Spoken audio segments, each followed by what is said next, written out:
vamos continuar o livro de Josué, Josué capítulo 7.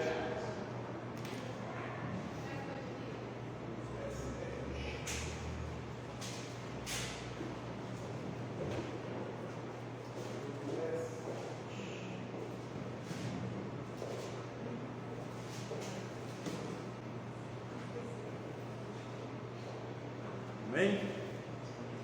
Mas os israelitas foram infiéis com relação às coisas consagradas. Acã, filho de Carme, filho de Zimri, filho de Zera, da tribo de Judá, apossou-se de algumas delas, e a ira do Senhor acendeu-se contra Israel. Sucedeu que Josué enviou homens de Jericó a Ai, que fica perto de Bet-Aven, a leste de Betel, e ordenou-lhes: subam e espionem a região. Os homens subiram e espionaram Ai, ou Aí, né? Quando voltaram a Josué, disseram: não é preciso que todos avancem contra Ai. Envie uns 2 ou 3 mil homens para atacá-la. Não canse todo o exército, pois eles são poucos. Por isso cerca de 3 mil homens atacaram a cidade, mas os homens de Ai os puseram em fuga, chegando a matar 36 deles. Eles perseguiram os israelitas desde a porta da cidade até Sebarim e os feriram na descida. Diante disso, o povo desanimou-se completamente. Então Josué, com as autoridades de Israel, rasgou as vestes, prostrou-se rosto em terra diante da arca do Senhor, cobrindo de terra a cabeça, e ele permaneceu até a tarde. Disse então Josué: ah, soberano Senhor, por que fizeste este povo atravessar o Jordão? Foi para nos entregar nas mãos dos amorreus e nos destruir? Antes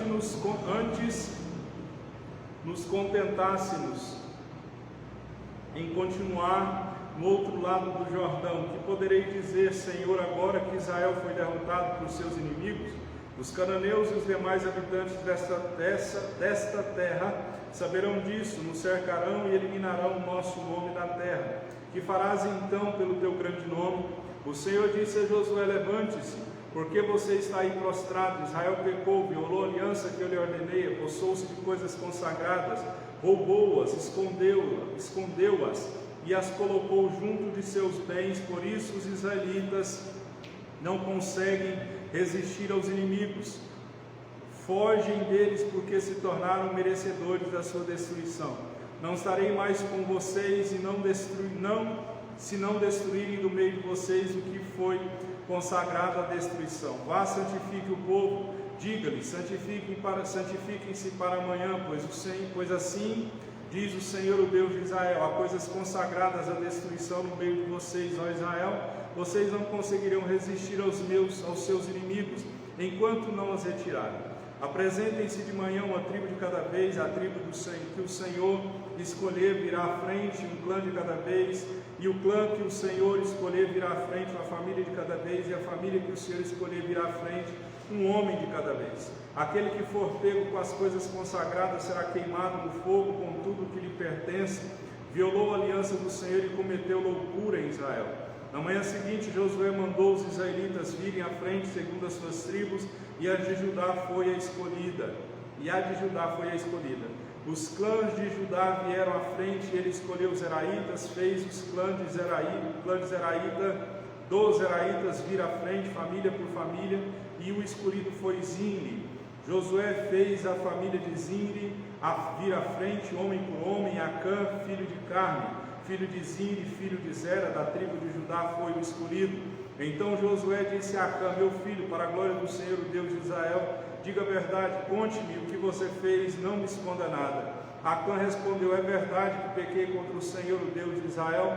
O que fiz foi o seguinte: quando vi entre os despojos uma bela capa feita na Babilônia, 2,4 kg de prata e uma barra de ouro, e 600 gramas, eu os cobicei e me apossei deles. Então, escondidos no chão da minha tenda, com a prata por baixo,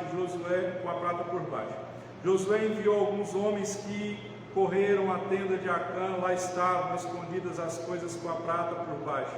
Retiraram-na da tenda e as levaram a Josué e a todos os israelitas e a puseram perante o Senhor. Então Josué, junto com todo Israel, levou Acã, bisneto de Zera, e a prata, a capa, a barra de ouro, seus filhos e filhas, seus bois, seus jumentos, suas ovelhas, sua tenda e tudo que lhe pertencia ao vale de Acor. Disse Josué: por que você nos causou essa desgraça? Hoje o Senhor lhe causará desgraça. E todo Israel apedrejou, e depois apedrejou também os seus, e queimou tudo e todos eles no fogo.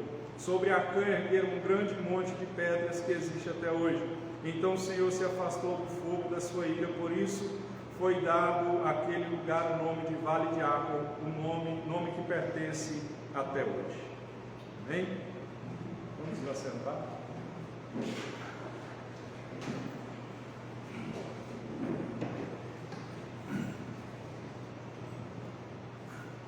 O tema da mensagem de hoje é derrota na terra da vitória. Nós aprendemos capítulo 6 no domingo passado sobre a derrota, a vitória de Jericó, onde os muros caíram por terra, eles gritaram, nós sabemos o cor e salteado da história, e nós percebemos que após a vitória, eles tinham um novo desafio a ser enfrentado. Esse novo desafio que estava no caminho para que eles pudessem chegar ao destino deles era a cidade de Ai, ou a cidade de Ai. A Bíblia diz que esse nome significa a ruína. A cidade de Jericó era uma cidade grande, era uma cidade gigantesca, era uma cidade imponente, era uma cidade bem guardada por duas muralhas altas, como nós aprendemos no domingo passado. Só que a cidade de Ai era uma cidade bem menor do que a cidade de Jericó, mas apesar da pequenez dessa cidade, ela tinha uma posição estratégica. A cidade de Ai, ela ficava numa montanha, e Jericó, e o povo de Israel, a gente pode ver que Israel poderia e queria usar essa cidade pequena, mas porém numa posição privilegiada, numa posição de destaque acima de uma montanha. Dali eles poderiam começar um posto de comando, controlar toda a cidade, controlar toda Canaã. E Josué 7 começa indicando que haveria uma mudança na vida de Israel, que haveria uma mudança na vida de Josué, porque o texto começa dizendo, logo após uma vitória, o Senhor já começa dizendo: mas os israelitas foram infiéis com relação às coisas consagradas. Aí ele cita o nome Acã, filho de Carme, filho de Zimri, filho de Zera, da tribo de Judá, apossou-se de algumas delas, e a ira do Senhor se acendeu contra Israel. Então o capítulo 7 começa a indicar e começa a mostrar que haveria uma mudança sobre a liderança de Israel, que haveria uma mudança sobre a vida de Josué e uma mudança na vida de todo o povo de Israel, porque Josué estava prestes a descer do pico da vitória de Jericó para o vale da derrota na cidade de Ai. Nós olhamos para Josué e nós percebemos que ele era um líder competente, um líder experiente, que foi treinado e foi obediente ao seu antecessor, que era Moisés. Mas apesar da competência e experiência que esse líder tinha, ele era humano como eu e você, ele era sujeito a erro como eu e você. E nós percebemos que ele alcança o pico da vitória, mas aqui Josué capítulo 7 começa a mudar, e eles têm uma derrota onde eles deveriam ter a vitória. E Moisés, lá em Deuteronômio capítulo 11, ele descreve a terra prometida como uma terra de montes e uma terra de vales. Então quando Moisés olha para essa terra que Josué está tomando posse, e a descrição foi uma terra de montes e uma terra de vale. E quando nós trazemos isso para a nossa vida, nós percebemos que isso é uma realidade para a nossa vida cristã.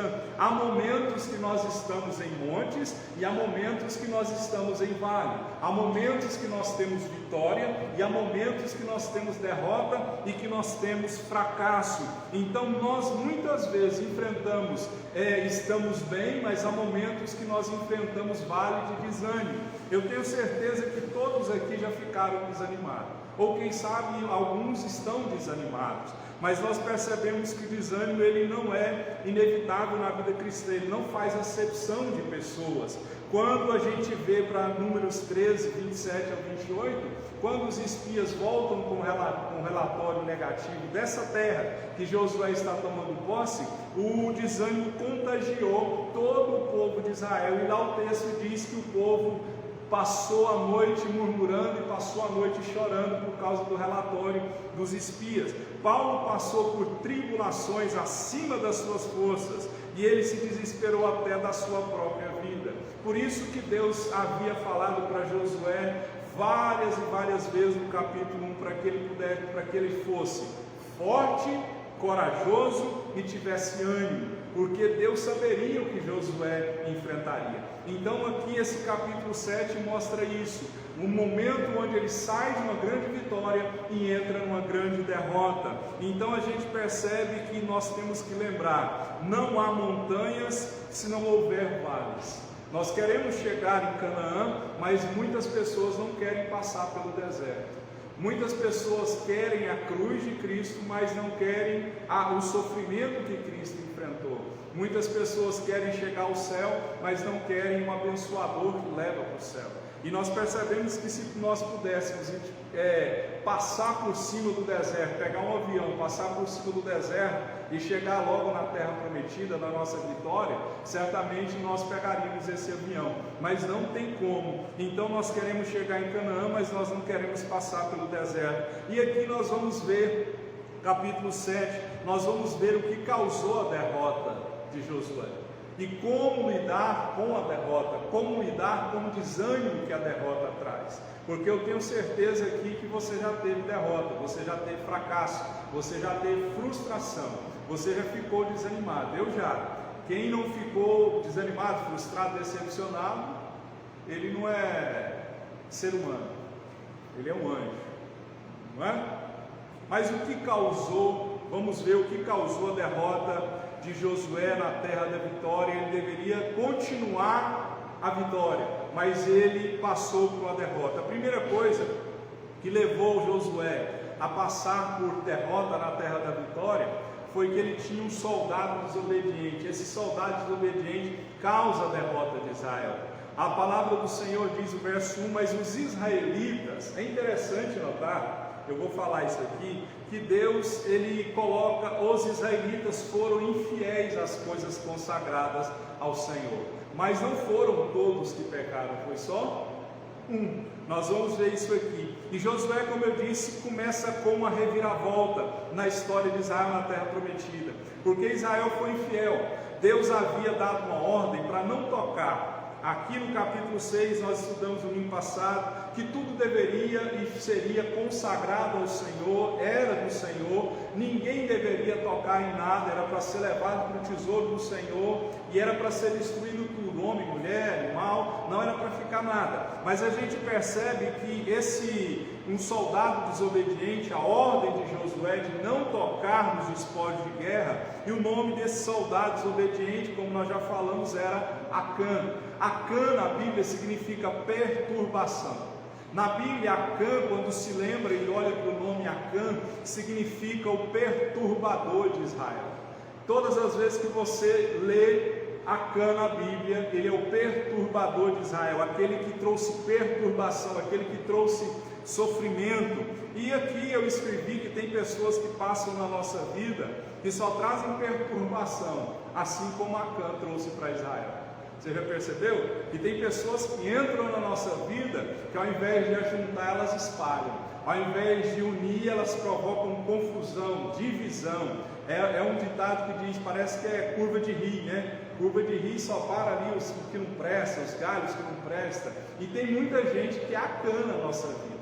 Ela entra, ao invés de ajudar, ela faz atrapalhar. E nós temos que tirar esse Acã, tirar essa perturbação de perto de nós. Sem restrição, nós temos que orar a Deus e pedir a Deus para nos mostrar o que está trazendo perturbação na nossa vida. Eu sempre digo, a Bíblia, aliás, diz que a paz é juiz no nosso coração. Ou seja, se tem alguma coisa tirando a sua paz, dobre o seu joelho, ore para que Deus possa mostrar o que está causando a perturbação e tirando a paz do nosso coração. Então tem pessoas que são como Acã, elas não ajudam, elas só atrapalham, não é? Israel ali, ele foi derrotado nessa cidade, e 36 soldados morreram por causa da desobediência de um só homem. Foi a primeira e única derrota militar de Israel na cidade, no povo, em Canaã. E essa derrota sempre vai ser e ficou associada ao nome desse homem, ao nome de Acã. Preste atenção nessa frase. Jamais subestime o estrago que uma só pessoa fora da vontade de Deus pode fazer. Uma pessoa fora da vontade de Deus, no meio de várias pessoas, pode fazer um estrago tremendo. Porque a gente olha para a história da Bíblia e diz que Abraão, a desobediência dele no Egito, quase lhe custou a sua esposa. Lembra daquele episódio que ele fala para o rei que a esposa dele, Sara, por ser muito bonita, era irmã dele? Trouxe perturbação. Por causa dele, quase que todo mundo ia morrer por causa dele. Uma pessoa que estava fora da vontade de Deus.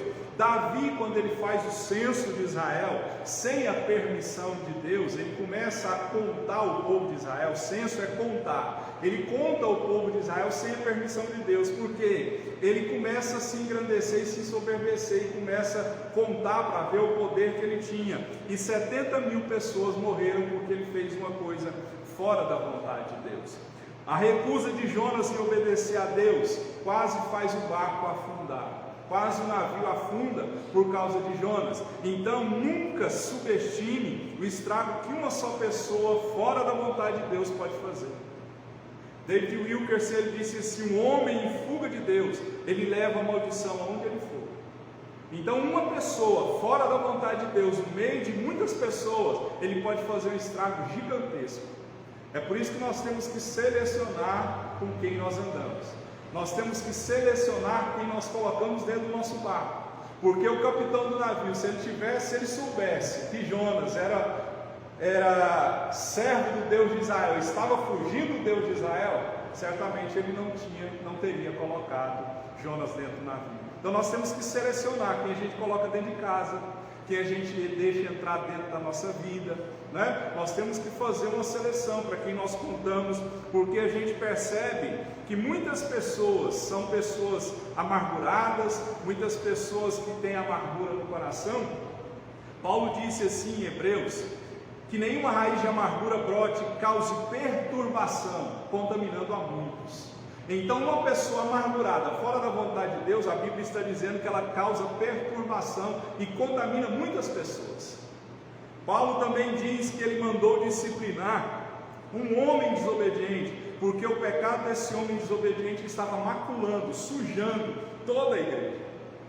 Então quando há alguém ou alguma coisa de errado, nós temos que tirar essa pessoa, chamar essa pessoa, corrigir essa pessoa, e nós temos que entender que uma pessoa fora da vontade de Deus faz um estrago gigantesco, no trabalho, na família, no casamento, na criação dos filhos, na igreja, na empresa, faz um estrago. É óbvio que muitas pessoas não temem ao Senhor, mas nós temos que procurar entender que o pecado de Acã fez 36 soldados morrer. O pecado de Davi fez 70 mil pessoas morrer. Amém? E como eu disse no início, Deus deixou claro que era Israel que havia pecado, e não somente Acã. Porque Deus diz da seguinte forma: mas os israelitas foram infiéis. Ele não diz o nome Acã foi infiel, porque Deus culpou todo Israel, não somente um indivíduo, porque para Deus Israel era um só povo. Para Deus não era apenas um conjunto de tribo, de clã, de família, não, eles eram um só povo. E a gente percebe que Deus habitava no meio desse povo e fazia esse povo ser um povo especial. E por isso o arraial de Deus precisava ser mantido santo para um Deus santo. É por isso que eles tinham que oferecer sacrifício. O sacerdote, eu imagino que o sacerdote trabalhava todo dia. Todo dia eles ofereciam sacrifício de expiação pelo pecado dele, depois ele oferecia expiação do pecado do povo, porque eles estavam andando e no meio deles havia um Deus que era santo, e por isso não podia haver algo que contaminasse o Israel de Deus. E se alguém desobedecesse a Deus, era uma profanação do acampamento. Isso abalava a relação deles com Deus. Por isso que o texto aqui diz que apossou-se de algumas coisas e a ira do Senhor acendeu-se contra Israel. Deus ficou irado na hora, porque Deus viu o que ele fez. E o povo de Deus, que somos eu e você, somos um só corpo em Cristo. Nós pertencemos uns aos outros e afetamos a vida uns dos outros. O que você faz de errado me afeta, o que eu faço de errado te afeta. Porque a Bíblia diz isso se aplica ao corpo. Porque imagine você um corpo humano. Quando tem fraqueza, infecção em uma parte do corpo, o corpo humano fica afetado. Todo o corpo. Não é? Você já machucou, vou usar um exemplo simples. As mulheres já devem ter, as manicures já devem ter arrancado o bife. Né? Já machucou debaixo da unha? Dói, não dói? É uma coisa que parece ser simples, mas todo o corpo vai sentir, porque vai gerar uma infecção, vai causar pus, né, debaixo da unha, o corpo vai ficar doente, a cabeça vai doer. Então a gente percebe que isso se aplica ao corpo de Cristo. Paulo disse assim: quando um membro sofre, todos os outros sofrem com ele. Quando um membro é honrado, todos os outros se alegram com ele. Então, quando um sofre, os outros sofrem. Quando um se alegra, o outro se alegra. Então a gente percebe que o pecado de um soldado, de um homem, trouxe derrota na terra da vitória, e eles pereceram. Deus se levantou em ira contra esse povo. E a gente percebe que Eclesiastes 9,18 diz assim: um só pecador destrói muita coisa boa. Um só pecador destrói muita coisa boa. É por isso que, não sei por que Deus me fala isso, mas me veio aqui na cabeça. A Bíblia diz assim: quando o marido não é crente, a mulher santifica o marido, e vice-versa. Não é? Quando a mulher não é crente, o marido é dever do esposo santificar a mulher através da oração, do testemunho, e assim vai. Então, o meu pecado, o seu pecado, vai afetar não só você, mas vai afetar outras pessoas. Imagine você já viu escândalo de pastor? É o que mais tem nos dias de hoje, não é? Quando um pastor cai em pecado e esse pecado é revelado, fere toda a igreja, não fere? Os que são fracos na fé desviam, e esses que desviam, para eles voltar, não é impossível, mas é muito difícil, porque aquele que deveria ser o espelho, ele deu um testemunho ruim. Então o pecado de uma pessoa pode causar um estrago gigantesco. Amém? Tem gente que acha que a lei é difícil no Antigo Testamento, mas a graça é muito mais difícil do que a lei, porque a graça nos dá liberdade, mas ela não nos dá liberdade de pecar, não é? Quais foram os pecados desse soldado? O que esse homem pegou? Você pode dizer: pastor, ele pegou a capa, pegou o ouro, pegou a prata. Quando analisamos a palavra, a gente percebe que o que levou Acã a pecar foi o que Eva fez: vi, cobicei e tomei. Eva fez a mesma coisa. O pecado de Acã pelas coisas do mundo fez ele pecar. A cobiça pelas coisas do mundo fez ele pecar. E a primeira coisa que levou esse homem a pecar foi olhar outra vez para os despojos. Porque quando ele passou e viu pela primeira vez aqueles despojos, ele não deveria ter voltado e olhado de novo. Imagine você, passou um homem bonito, para a mulher obviamente, passou uma mulher bonita, passou no seu raio de visão, quem não vai olhar? Chamou sua atenção, chamou? Um homem bonito ou uma mulher bonita. O grande problema é o segundo olhar, que dá imaginação e conduz ao pecado. É você e eu começarmos a fazer o castelo. Acho que era uma propaganda do Bombril que dizia assim: ô lá em casa, passa alguma coisa que te chama a atenção, você olha e logo o Espírito Santo de Deus te chama a atenção. Não olha de novo, mas o nosso pecado sempre vai fazer o olho correr, não é? Estou mentindo? Não. Vai fazer o olho correr. É aí que começa o perigo. Vi, cobicei, e se insistir, vai tomar. Então a gente tem que pedir ao Senhor para direcionar os nossos olhos, porque quando a palavra não está no nosso coração, nós começamos a olhar na direção errada.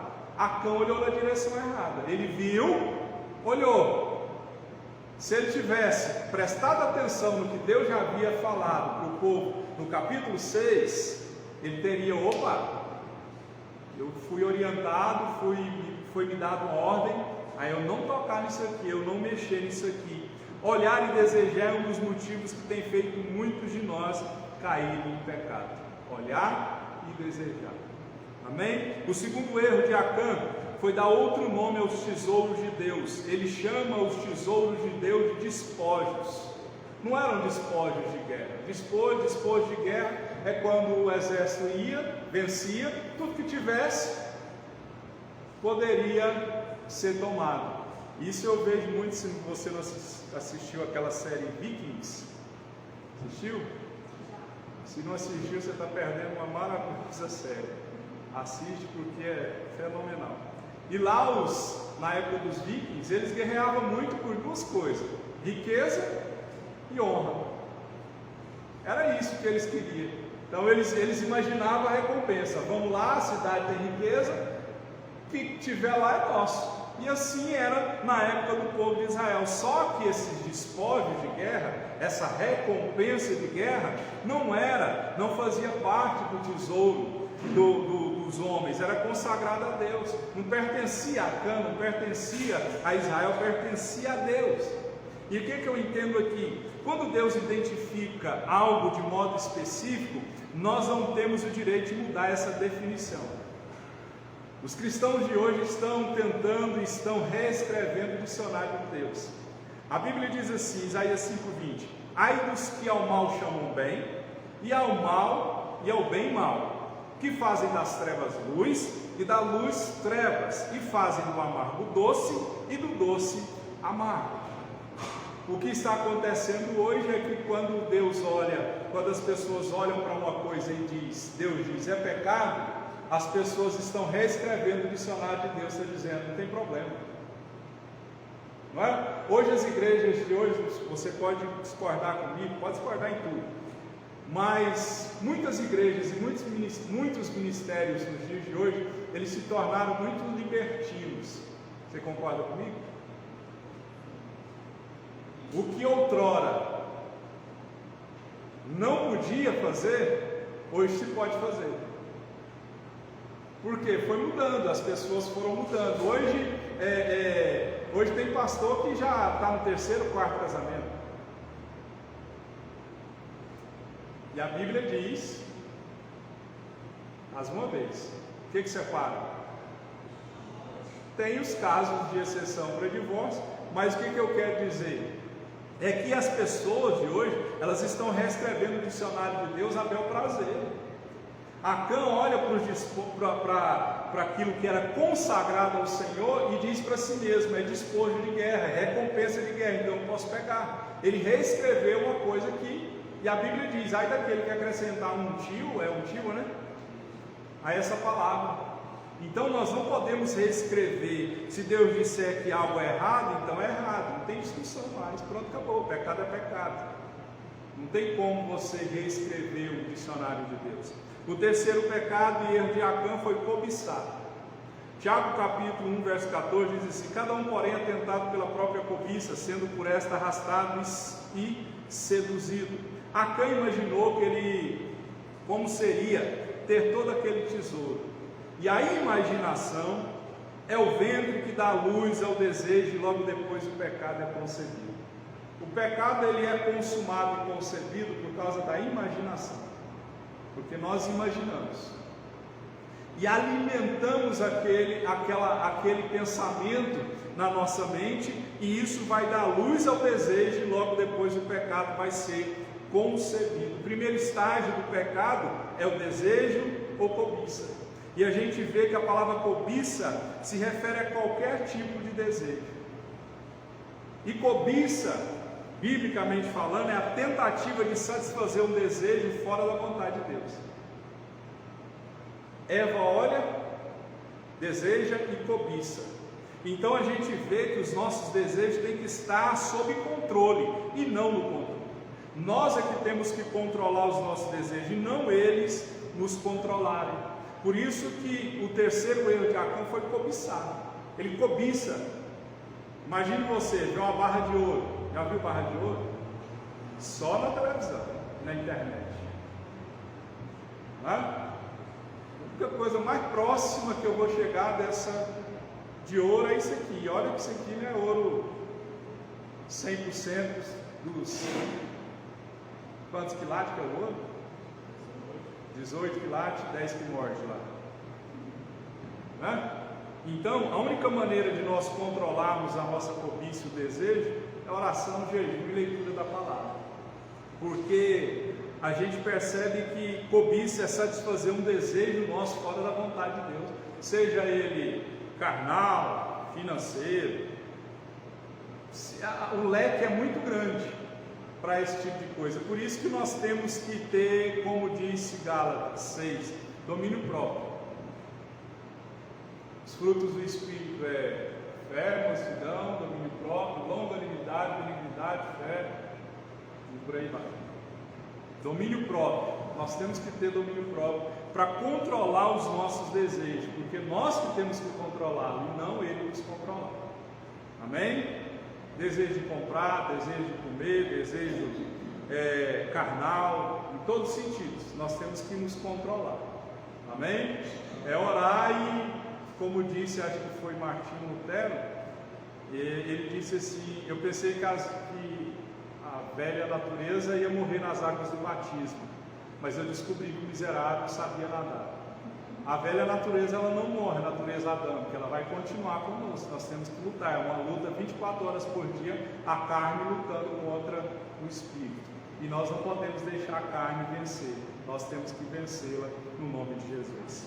E esse foi o pecado de Acã. E outro pecado de Acã foi que ele achou que escaparia ileso sobre o que ele havia feito, porque a gente percebe que ele pensou que Deus não estava vendo. Mas a gente percebe que Acã foi um tolo, porque ele pensou que Deus não estava vendo, ele pensou que não seria descoberto, mas é impossível fugir da presença de Deus. O salmista no Salmo 139 diz: se eu subir ao céu, lá tu está. Se eu descer no mais profundo abismo, lá tu também estará. Então a gente percebe que Hebreus 4,13, em toda a criação está oculto aos olhos de Deus. Tudo está descoberto e exposto diante dos olhos daquele a quem havemos de prestar conta. Tudo que nós fazemos, pensamos, tudo está debaixo dos olhos do Senhor. E Acã pensou que não estava sendo visto. Davi pensou que não estava sendo visto pelo Senhor. E quem sabe nós pensamos. Certa vez eu orei para uma irmã, vocês estão vendo que minha voz é alta, né? Sem microfone todo mundo ouve. E lá na antiga igreja a gente congregava, teve um tempo que acabava o culto, o povo fazia a fila, eu orava pela igreja inteira. Eu saía de lá moído, aí todo mundo ia embora de carro e eu ia embora de ônibus. Ninguém carona nem nada. Aí eu peguei, uma irmã me chamou, me puxou pelo braço: vem aqui, irmão, vem orar para mim. Eu já estranhei, né? Aí eu pensei, tem alguma coisa errada. Ela fez alguma coisa errada. E ela me levou para um cantinho assim, mais afastado. Não tão afastado, tinha gente perto ali. Aí eu orei por ela e a primeira coisa que Deus falou: quando você saiu de casa, eu te vi. E quando você saiu de casa, você disse que não queria que ninguém soubesse onde você fosse e com quem você estaria naquele lugar. Eu sei com quem você foi, eu sei aonde você foi, não me agradei do que você fez e com quem você estava. Ela chorou na hora, Deus descobriu. Então nós somos assim, Deus, Ele vai nos descobrir. Ele só não vai nos expor se nós pedirmos perdão dos nossos pecados. Se nós insistirmos no erro, vai acontecer como a palavra de Deus diz. Eu tenho que achar essa referência.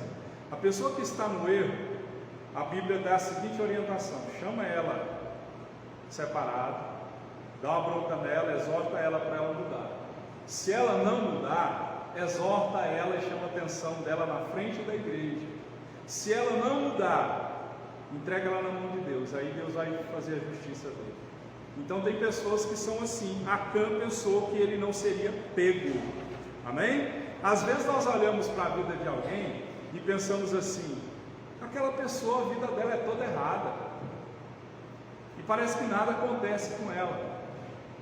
A Bíblia diz que adianta ganhar o mundo e perder a alma. Então a gente não pode fazer essa comparação. Outra coisa, o pecado de Acã trouxe derrota ao exército de Israel. Por que trouxe derrota? Porque antes de Josué invadir, destruir aquela cidade, ele fez um levantamento da situação. A Bíblia diz que ele envia espias para espiar a terra. Era costume, né? Vai espiar a terra. Só que o erro não foi enviar espias. O erro de Josué foi presumir que Deus lhe daria a vitória. Muitas vezes nós presumimos que Deus vai nos dar a vitória, mas nós não oramos. Ele, os oficiais dele, o exército dele, estava agindo pela aparência e não pela fé. É por isso que a gente tem que orar para saber qual é a vontade de Deus, antes de fazer alguma coisa, não depois de fazer alguma coisa. E aí, o que deu lá? Amém. E ela me pediu uma orientação, eu falei: vamos ver o que a palavra diz. A palavra foi: não, segue, Deus vai abrir outra porta. Não é? Então, se Josué tivesse orado antes, com certeza Deus teria informado ele que Israel estava em pecado. Mas se ele tivesse orado antes, 36 homens não teriam morrido. Então a oração teria poupado essa derrota.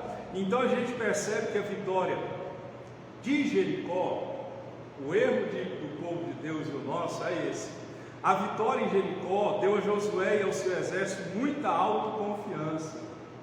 A autoconfiança levou à presunção. Eu presumi, e presumir é pecado se você não souber a vontade de Deus. Por quê? Imagine você, Jericó é uma cidade gigante, e eles vão, alcançam aquela cidade e os muros caem só com gritos, e a gente percebe que a Ai era bem menor. Então a gente percebe aqui que o relato dos espias não menciona Deus em nenhum momento. Eles confiam no exército. Em um momento se ouve os soldados dizendo: nós vamos, se Deus quiser, Deus vai ser conosco. E a Bíblia diz em Tiago capítulo 4 que muitos estavam dizendo: amanhã nós vamos trabalhar, nós vamos viajar, nós vamos fazer isso e vamos fazer aquilo. E Deus diz para eles: vocês não sabem nem o que vai acontecer amanhã.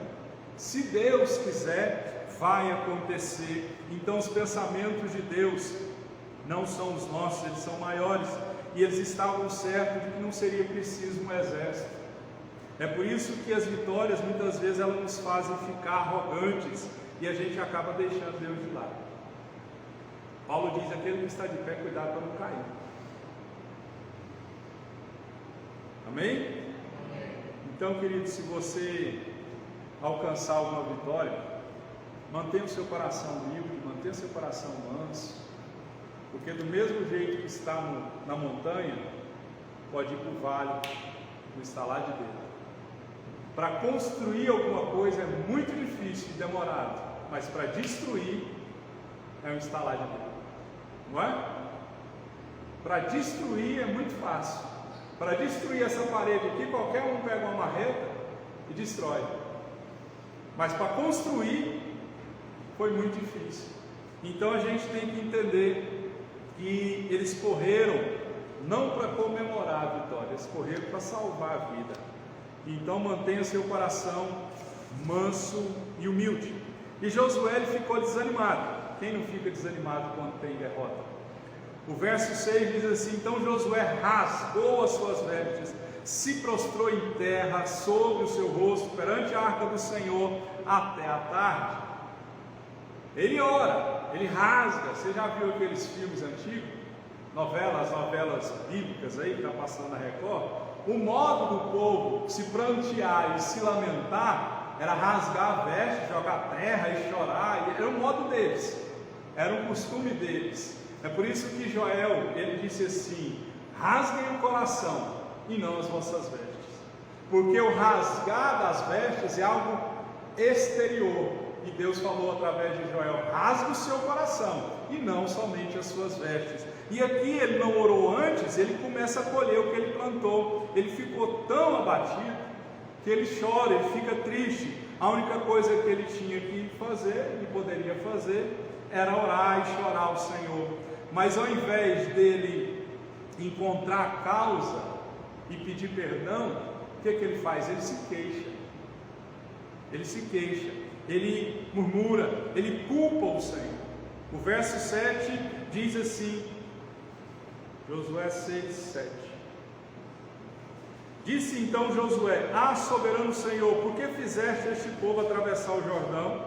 Foi para nos entregar nas mãos dos amorreus e nos destruir, antes nos contentássemos em continuar no outro lado do Jordão. Além dele culpar Deus pela derrota, além dele ficar desanimado, ele culpa Deus pela derrota, e Josué força Deus, ele tenta forçar Deus a proteger a reputação dele, porque aqui ele diz que ele estava envergonhado, ele está forçando Deus a proteger a reputação dele. Ele diz assim: que poderei dizer, Senhor, agora que Israel foi derrotado por seus inimigos, os cananeus e os demais habitantes da terra saberão disso, nos cercarão e eliminarão o nosso nome da terra. Que farás então pelo teu grande nome? Ele está forçando Deus, ele está jogando a culpa para Deus e está dizendo: foi o Senhor que nos tirou, fez atravessar esse deserto, fez atravessar esse rio para nos matar aqui nesse lugar. Só que Josué não entende que Deus não precisa se defender. Uma pessoa que precisa se defender porque ela é fraca ou porque ela está correndo perigo. Mas o Deus que nós servimos, Ele é Deus de todo o universo, Ele é Deus todo-poderoso. E Deus não precisava se preocupar com a reputação dele. Deus não precisa da nossa defesa, Ele é Deus por si só. Tem gente que fica tentando defender Deus, como se Deus precisasse de defesa. Ele é Deus por si só. Então não tenta defender Deus, não tenta forçar Deus a alguma coisa, que Ele não vai se sujeitar a nós. Amém? E para encerrar, não diga glória a Deus.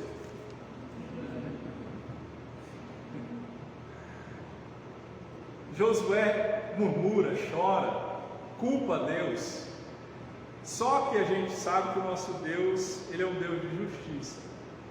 Deus repreendeu Josué por causa da sua oração. O verso 10, ele disse assim, Deus dizendo para Josué: levanta-te, porque estás prostrado assim sobre o seu rosto. Israel pecou e violaram a minha aliança. A resposta da oração de Josué foi uma resposta dura, uma repreensão severa e uma repreensão direta. Deus vira para ele: por que você está chorando? Por que você está prostrado aí? Levanta! Israel pecou e violou a minha aliança. E Deus informou o problema e dá a solução. O bom de Deus é que Ele faz ferida e Ele mesmo cura. Ele deu a solução. Ele disse: vá, diga ao povo para se santificar, para tirar essa destruição do meio do povo. Então nosso maior inimigo não é o diabo. Jesus já venceu o diabo. Não sei se vocês viram um vídeo que eu compartilhei, até muito engraçado. É uma filha e um pai. O pai, parece que o carro estragou. Aí o pai parece que está colocando água no radiador do carro. Aí a menina pega e fala assim, filmando o pai assim, fala assim: pai, isso aqui é o diabo tentando nos fala, pai, tá. E o pai fica caladinho. Ele falou: não, isso aqui não é problema do diabo, não, isso aqui é porque o carro não presta. O carro é que é ruim mesmo, nós somos mais que vencedores. Depois você olha lá no feed do meu Instagram lá. Então a gente percebe, o nosso maior inimigo não é o diabo. Nosso maior inimigo somos nós mesmos. O que frustra o nosso sucesso somos nós mesmos, é o nosso pecado que frustra o nosso sucesso. A gente percebe aqui que quando temos pecados que não foram confessados, a gente fica vulnerável à derrota. Então, enquanto eles não confessassem o pecado, não teria vitória. Enquanto eles não confessassem o pecado, Deus não os abençoaria. Então Deus repreendeu Josué. Por que você está prostrado, Josué? Levanta. O povo pecou. E aqui, para encerrar, o pecador foi desmascarado, porque Deus falou para ele: olha, vai chegar na tribo, depois a tribo o clã, depois o clã a família, e assim sucessivamente. Então a gente percebe que baterista sendo baterista, não é? A Bíblia diz em Números 32, 23: e sabei que o vosso pecado vos há de achar. Acã só confessa o pecado dele depois que ele foi descoberto. Nós não precisamos esperar para ser descoberto. Nós temos que, se pecou, vai logo e confessa, e ora a Deus para não pecar novamente. Então ele sacrifica algo maior por coisas menores. Ele sacrifica porque o texto diz que ele, a família dele, tudo que eles tinham e pertenciam, foram apedrejados e depois foram queimados no vale de Acor. Então, o julgamento de Acã foi o apedrejamento e eles foram queimados. E eu termino essa mensagem com Mateus 16, 26. Pois que adiantará o homem ganhar o mundo inteiro e perder a sua alma? Não adianta. É por isso que muitas pessoas se perdem com as coisas do mundo, porque cobiçam, amam e desejam as coisas do mundo, não é? Amam as coisas do mundo. Você tem no seu celular aquele versículo que eu te passei? É Mateus, é Eclesiastes alguma coisa. Pega aí para mim, vê se não tiver apagado, porque meu celular está aqui. Acho que é Eclesiastes 7.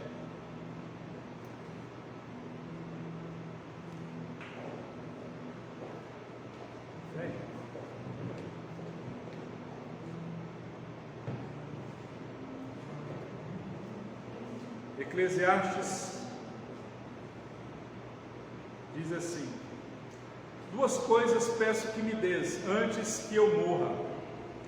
Mantém longe de mim a falsidade e a mentira. Não me des nem a pobreza, nem a riqueza. Se não tendo demais, eu te negaria e te deixaria e diria: quem é o Senhor? Se eu ficasse pobre, poderia vir a roubar, desonrando assim o nome do meu Deus. Então a nossa oração tem que ser: nem a pobreza e nem muita riqueza, porque a riqueza excessiva leva a soberba, afasta de Deus, endurece o coração. A riqueza, a pobreza também leva, como diz aqui: não me des nem a pobreza nem a riqueza, dá-me apenas o alimento necessário. Se não tendo demais, eu te negaria e te deixaria, diria: quem é o Senhor? Se eu ficasse pobre, poderia vir a roubar, desonrando assim o nome do meu Deus. Então Acã, ele quis um pouco mais. Obrigado. Acã quis um pouco mais. Então é o que Paulo diz: o segredo do contentamento. Aprendi o segredo de viver contente em toda e qualquer situação.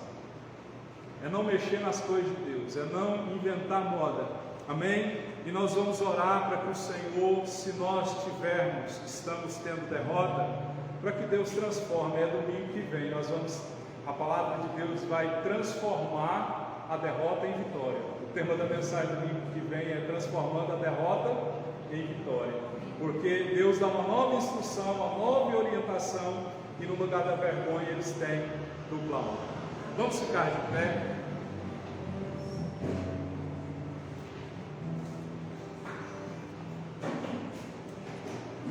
Amém? Tudo girou em torno da desobediência de Acã. Um homem só trouxe muito trabalho para o povo de Israel. Nós vamos orar da seguinte forma: Deus, guarda o meu coração. Guarda o meu coração para eu não pecar contra o Senhor, para eu não ser perturbação para ninguém, e que eu possa fazer só aquilo que o Senhor me manda fazer. Amém? Porque tudo que a gente faz fora da vontade de Deus, fora do plano de Deus, traz perturbação para nós e para as outras pessoas. E cuidado com a cobiça, cuidado com o que pensa, cuidado com o que deseja, porque tudo isso pode trazer perturbação, tanto para você quanto para as pessoas ao seu redor. Pai querido, Altíssimo, nós glorificamos o Seu nome, pois sabemos que o Senhor é Senhor, e sabemos que, ó Deus, o Senhor tem um plano perfeito para nós. Acã sabia, ó Deus, qual era o plano. mas mesmo sabendo, ele desobedece, sai, ó Deus, da sua vontade, e faz aquilo que não deveria ter feito, toca onde não deveria ter tocado. Isso trouxe perturbação sobre o exército de Israel. 36 homens morreram por causa da desobediência de um só homem. Aquilo que nós fazemos, ó Deus, vai trazer, ó Deus, perturbação para nós, para a igreja, para as pessoas, para a sociedade, porque nós temos que entender o que nós fazemos e falamos traz, ó Deus, complicações, não só para nós, traz complicações para a nossa família, para a igreja do Senhor, porque nós somos um corpo, e o Senhor disse para Josué, não foi somente Acã, foi Israel quem pecou, mostrando que eles eram um só povo. Que o Senhor sonde o nosso coração, ó Deus, guarda o nosso coração da cobiça. Cobiçar é fazer alguma coisa fora do plano do Senhor, fora da vontade do Senhor. Por isso muitas vezes nós caímos em pecado como Eva caiu. Ela viu, cobiçou e pegou, comeu. Que o Senhor guarde os nossos olhos, guarde a nossa mente, porque a cobiça, ó Deus, trabalha muito com a imaginação. A imaginação nos faz, ó Deus, pecar contra o Senhor. Por isso, Senhor, guarda a nossa mente, leva a nossa mente cativa à obediência do Senhor. A Tua palavra diz, transformai-vos a vossa mente, para que possa experimentar a boa, perfeita e agradável vontade do Senhor. Põe sobre nós, ó Deus, o capacete da salvação, que os nossos pensamentos sejam os pensamentos do Senhor. Tira todo pensamento de cobiça, de prostituição, de engano, de mentira. Tira todos os pensamentos, ó Deus, que tem nos feito a olhar, a desejar e a cobiçar aquilo que nós sabemos que não podemos fazer. Por isso, Senhor, eu peço desde já perdão pelo pecado que nós como igreja cometemos, porque o meu pecado afeta a sua igreja, o pecado dos meus irmãos afeta a sua igreja. Por isso, ó Deus, a Tua palavra diz, um sofre e o outro vai sofrer junto. Que o Senhor nos faça ser um, andando em santidade, e que nós possamos entender que a causa do erro e do engano não é do Senhor. Ó Deus, Josué errou por não orar antes, por enviar espias e confiar no relatório dos espias. Ele não ora, e muitas vezes nós somos assim, e dá errado, e depois nós culpamos o Senhor. Nós culpamos o Senhor e tentamos pressionar o Senhor, colocando o Senhor contra a parede, como se o Senhor fosse culpado. Mas a Tua palavra diz que o homem se queixa dos seus próprios pecados. Que nós não sejamos Acã que traz perturbação às outras pessoas. Que onde nós estivermos, nós sejamos o bálsamo. Ó Deus, que onde nós estivermos, nós possamos, ó Deus, mudar o ambiente não para mal, mas sim para bem. Que nós sejamos a luz e não as trevas. Que nós possamos, ó Deus, entender que o dicionário do Senhor não pode ser mudado. Nós não podemos chamar o bem ou o mal de bem, a luz de treva. Não podemos chamar o amargo de doce, o doce de amargo. Nós temos que andar em santidade, seguir à risca o que a Sua palavra nos diz. Ela é a verdade. E que o Senhor, ó Deus, nos ajude a ser bálsamos. Ó Deus, e se porventura nós estávamos causando derrota por onde nós passávamos, ou trazíamos perturbação por onde nós passávamos, ó Deus, eu oro no nome de Jesus, que nós sejamos, ó Deus, paz, que nós tenhamos paz, para que outras pessoas sintam essa paz. No nome de Jesus, eu abençoo o Teu povo, e que se porventura tem pecado no nosso meio, ó Deus, que tem nos afastado do Senhor e tem impedido o Senhor de agir no nosso meio, hoje nós nos arrependemos. Eu arrependo dos meus pecados, arrependo dos pecados da igreja, e a igreja se arrepende dos seus pecados, porque nós não queremos ser, ó Deus, mortos, nós não queremos ter um destino como esse homem e sua família teve, nós queremos viver em vitória. Eu abençoo o Teu povo, que o Senhor guarde o coração do Seu povo, que o Seu povo tenha paz, tenha prosperidade, que o Seu povo seja cheio do Espírito Santo do Senhor, que o Seu povo seja perdoado, que o Seu povo seja santificado.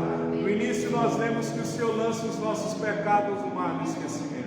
Nos abençoe, nos guarde e nos livre do mal. É o que nós te pedimos e o pedimos no nome de Jesus. Amém? Glória a Deus. Vamos andar segundo a palavra do Senhor, que isso é benefício para nós. Não seja uma